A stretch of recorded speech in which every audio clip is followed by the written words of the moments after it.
انطلاقا من أن الفساد جريمة خطيرة وذات آثار سلبية متعددة في المجالات الاقتصادية والاجتماعية والإدارية، واستشعارا من جامعة نايف العربية للعلوم الأمنية بالآثار السلبية للفساد، وفي إطار تنفيذها للاستراتيجيات العربية في هذا المجال، ومن خلال تلمسها الدائم لاحتياجات الأجهزة الأمنية والعدلية والاجتماعية، فقد أولت الجامعة قضايا الفساد ومكافحته ما تستحقه من اهتمام وعناية. واستمرارا لجهود الجامعة في مكافحة الفساد وغسل الأموال، والتي تمثلت في تنظيم العديد من الدورات التدريبية واللقاءات العلمية ونشر الإصدارات والأبحاث، إلى جانب تنظيمها للمؤتمر الدولي لمكافحة الفساد، والذي تم تنظيمه بالتعاون مع الأمم المتحدة والشراكات الاستراتيجية مع الهيئات الوطنية لمكافحة الفساد. وانطلاقا من أن الفساد أكبر العوائق أمام الدول والمجتمعات لتحقيق التطور والازدهار والتنمية المستدامة، فقد جاء تنظيم هذه الدورة التدريبية تحت عنوان مكافحة الفساد وغسل الأموال، والتي تأتي متزامنة مع اليوم العالمي لمكافحة الفساد والذي يصادف 9 من ديسمبر، واليوم العربي لمكافحة الفساد والذي يصادف 21 من شهر ديسمبر، لتعزيز الوعي بمخاطر الفساد وتبعاته الاقتصادية والاجتماعية والأمنية، ولرفع كفاءة منسوبي الأجهزة الأمنية والعدلية في مكافحته والحد من الآثار. السيدات والسادة، أهلا وسهلا بكم في جامعتكم جامعة نايف العربية للعلوم الأمنية في هذه الدورة المهمة جدا بالنسبة لنا في موضوع مكافحة الفساد وغسل الأموال. الحقيقة أن نحن في الجامعة لم نعتاد على افتتاح الدورات التدريبية بشكل رسمي، ولكن هذه الدورة مختلفة لسببين رئيسيين. السبب الأول وهو أن الجامعة في خطتها الاستراتيجية الجديدة قد عرفت موضوع مكافحة الفساد وغسل الأموال والجرائم الاقتصادية بشكل عام كأولوية من أولويات الجامعة، ولذلك هذه الدورة التدريبية الحقيقة تمثل انطلاقة ضمن مشروع كبير ستركز عليه الجامعة خلال الفترة القادمة في هذا المجال. السبب الآخر أيضا للحقيقة افتتاحنا لهذه الدورة بشكل رسمي أو شبه رسمي هو لأنه أيضا يمثل انطلاقة لعلاقة مستمرة ودائمة وشراكة قوية بإذن الله مع جامعة كيس وسترن ريزيرف يونيفرسيتي، والمتمثلة في مركز النزاهة في هذه الجامعة التي تعتبر من أهم المراكز التعليمية في العالم في مجال مكافحة الفساد وغسل الأموال. ولذلك نحن اليوم حقيقة هو يوم سعيد بالنسبة لنا، أولا لنحن نلتقي بكم، وخصوصا أنكم اليوم يعني معنا ممثلين من عدة دول نرحب بهم ونتمنى لهم إقامة طيبة في المملكة. وأيضا الحقيقة المتدربين يأتون من خلفيات مختلفة من القطاعات الأمنية والقطاعات المالية والبنكية، وبالتالي حنتحدث عن بإذن الله مجموعة ستكون أو دورة بإذن الله ستكون غنية وستحظى بكثير من الاهتمام. مرة أخرى أتمنى لكم التوفيق، وأتمنى لكم بإذن الله أن تكون الأيام القادمة بالنسبة لكم أيام مفيدة، وأيضا أدعوكم لترقب ما سوف تقوم به الجامعة خلال الفترة القادمة من طرح مجموعة من البرامج كبرامج دبلوم أو ماجستير أو دورات تدريبية في هذا المجال. وأتمنى بإذن الله أن يعني سنكون على تواصل دائم معكم لخدمة هذا الموضوع الهام جدا في وطننا العربي. مرة أخرى نرحب بالزملاء بروفيسور ريتشارد جوردن وزملائه من كيس وسترن يونيفرسيتي أيضا، وأتمنى لهم إقامة طيبة في المملكة، وأتمنى لكم إن شاء الله الدورة مفيدة، ونتطلع أيضا للفيدباك منكم وآرائكم وأي مقترحات لديكم في تطوير مسار مكافحة الفساد وغسل الأموال مستقبلا في الجامعة. وشكرا جزيلا.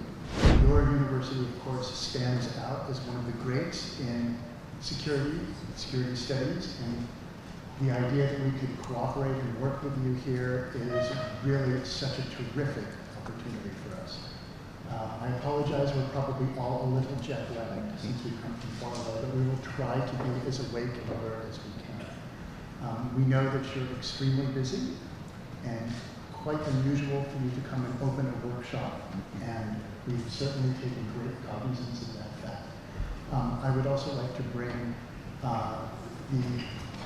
highest level of greetings from the president of our university. It's actually currently moving into the holiday season back into the U.S., so she is not here, but I bring her grace and best wishes to you, and also the dean of our deans, actually, of our law school. I would like, having just said briefly a couple of thank yous and greetings from Case Western and from the Financial Integrity Institute, just like to begin to say that this workshop, we hope, we expect,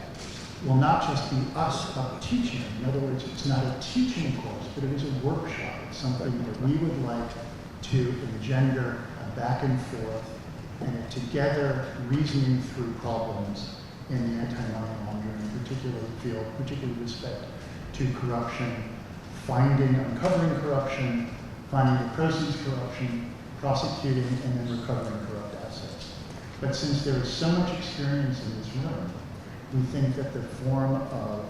this workshop should be participation by one and all. And we look forward to that kind of participation over the next 2.5 days. And what I would like to do now is to turn the dais over to one of our key faculty, whose Arabic is a whole lot better than mine. So, I will know I can read Arabic because I speak Urdu, but I don't know what the words mean. كانت نقطة البدء وإعلان انطلاقة تأسيس نواة جامعة هايف العربية للعلوم الأمنية قبل زهاء 40 عاما. جامعة هايف العربية للعلوم الأمنية أول جامعة عربية تعنى بالدراسات العليا والبحث العلمي والتدريب في مجالات الأمن بمفهومه الشامل لتحتضنها الرياض عاصمة المجد وقلب الأمة العربية. وفي ظل دعم مادي ومعنوي لا ينتهي تمضي الجامعة قدما في ترجمة رؤيتها ترسيخ لنيابتها في مجال علوم الأمنية والدراسات الاستراتيجية وعلى مستوى عربي وعالمي متميز لتحقق غاياتها ورسالتها للارتقاء بالعلوم الأمنية فكرا ومنهجا مسهمة في تطوير أداء أجهزة الأمن والعدالة الجنائية وبهدي من الشريعة الإسلامية. جهود لا تتوقف وعطاء لا ينتهي. تحقق الجامعة جملة أهدافها يوما بعد يوم بتأصيل العلوم الأمنية وإثراء البحث العلمي في مجالات الدراسات الأمنية والاستراتيجية وتعزيز التعاون العلمي والأمني مع المؤسسات العلمية والشرطية والمنظمات الدولية لتنمية الحس الأمني بما يخدم قضايا التنمية المستدامة وانعكاسها على نمو المجتمعات وتقدمها بكافة مناحي الحياة. والآن تفرض الجامعة احترامها كمنظمة عربية ذات شخصية اعتبارية تتمتع بصفة دبلوماسية وكجهاز علمي لمجلس وزراء الداخلية العرب مجسدة كيانا معرفيا ومنارة علمية متخصصة في تقديم الدراسات الأمنية والدبلوماسية لتصبح استثناء في مجال الجامعات والأكاديميات الأمنية على المستوى العربي والعالمي. منظمة فكرية وأمنية عربية الأفق سعودية الأساس وضعت كامل خبراتها في تأهيل شباب قادر على حماية الحاضر وبناء المستقبل بإشراف نخبة أمنية عربية ودولية رفيعة المستوى واسعة الخبرة. As the president of the university was discussing with me earlier today, where he and members of the secretaries of the Interior had done an extensive series of discussions with folks who are members of the Arab League and sponsors of this university as to what the most important issues were currently for security studies. And they felt that at the top of the list was anti-money laundering and, of course, terrorism financing and targeted sanctions, but particularly the use of anti-money laundering techniques to uncover significant corruption, both government corruption, but also corruption in the private sector, and where you can find who is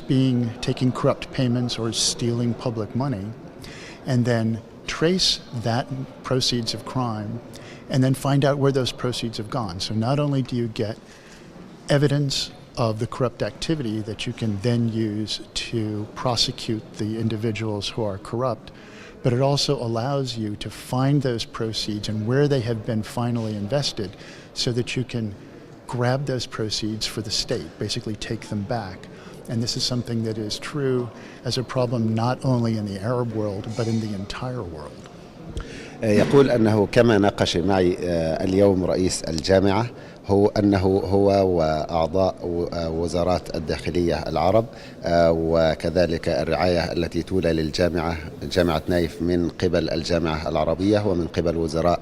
الداخلية العرب أنهم يريدون أن يحددوا في بداية هذا العام ما هي النقاط والمواضيع الهامة التي يريدوا أن يركزوا عليها. لذلك وجدوا أن غسيل الأموال وتمويل الإرهاب والعقوبات الموجهة هي من ضمن أهم هذه النقاط. كما وجدوا أن الأمر لا يتعلق فقط بالفساد في القطاع الحكومي ولكن كذلك الفساد في القطاع الخاص. نريد أن نعرف من الذي يسرق الأموال العامة، من الذي يستولي عليها، وليس هذا فحسب ولكننا نريد كذلك أن نعرف كيف نتتبع هذه الأموال،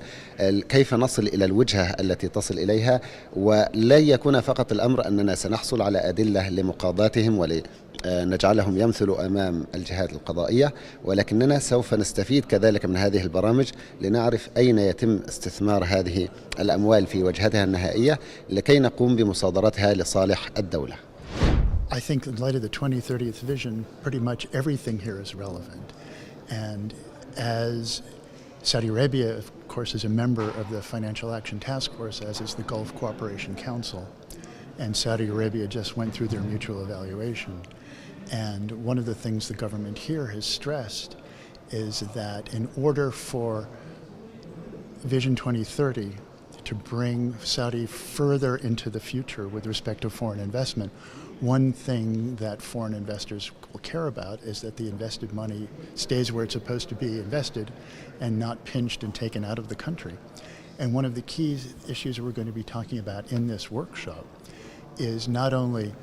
tracing the proceeds of crime from corruption, but also where those proceeds wind up overseas, figuratively speaking, in a different jurisdiction, so that cooperation between countries here where the corrupt proceeds might be of origin and where they wind up will enable governments to work together to find those corrupt proceeds and bring them back. And that's also true the other way. There can be proceeds of corruption for corrupt activities outside of the Gulf region that then might come back here into Saudi Arabia and other countries in the Gulf, and we would expect those countries to help foreign jurisdiction in recovering the money that was stolen through corruption in other countries. يقول أنه وفقا لرؤية 2030 كل ما يتم الآن هو ملائم لهذه الرؤية. السعودية نعرف أنها عضو في قوة العمل المعنية بالإجراءات المالية، لذلك فالحكومة أكدت أنه لكي تمكن رؤية 2030 من أخذ المملكة إلى مستقبل مزدهر من ناحية الاستثمار، فإن المستثمرين بحاجة إلى التأكد أن أموالهم ستبقى كما هي موجودة، لن يستولي عليها أحد بطرق غير مشروعة، لن تخرج من الدولة، وكذلك سوف نستفيد أن المملكة سوف تكون قادرة على تتبع الجرائم التي تستولي على الأموال والمعاملات إلى أن نصل إلى منتهاها أو الوجهة التي وصلت إليها خارج الدولة. نحن نعرف أنه سيكون هنالك تعاون بين الدولة إذا كانت هي مصدر العملية الإجرامية لنصل إلى الوجهة التي وصلت إليها الأموال، ونتعاون مع الجهات الخارجية للحصول على هذه الأموال وإعادتها إلى المملكة. وعلى الناحية الأخرى كذلك إذا كان هنالك مصدر خارجي لهذه الأموال تمت عمليات غير شرعية لاستيلاء على الأموال ووصلت إلى دول الخليج، سيكون كذلك هنالك تعاون بين حكومات الدول الخليجية وبين الجهات القضائية الخارجية للوصول إلى هذه الأموال وإعادتها إلى مصادرها مرة أخرى. تأتي هذه الدورة في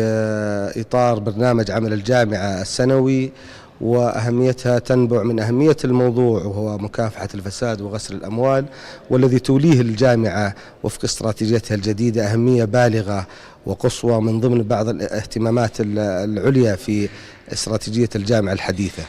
فمكافحة الفساد من ضمن المهددات الكبرى لأمن واستقرار الأوطان والمكونات الاقتصادية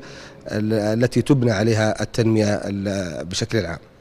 هل مجال مكافحة الفساد ومكافحة غسيل الأموال مجال متطور يتطلب مواكبة ومتابعة مستجداته؟ صحيح، وهذا ما تبنته الجامعة، وأيضا من ضمن استراتيجيات الجامعة الجديدة الشراكات الاستراتيجية مع الجهات الدولية، وتأتي هذه الدورة بالشراكة مع جهة دولية عريقة وهو معهد المالي للنزاهة، معهد مشهور له بالكفاءة، لبحث الأساليب الحديثة لمكافحة غسل الأموال والتغلب على الطرق الحديثة التي تستخدمها العصابات في هذه الجريمة. ماذا عن المشاركين، أعدادهم والدول التي يأتون منها؟ حقيقة التحق بهذه الدورة تقريبا ما يقارب 40 مشاركا من 7 دول عربية. كان من شروط أيضا الجهة شريكنا الأجنبي أن لا يزيد العدد عن 40، ولكن كان الإقبال أكثر، ولكن بإذن الله نعد الجميع ومعالي رئيس الجامعة في افتتاح الدورة وعد إن شاء الله بأنشطة مستقبلية في هذا المجال.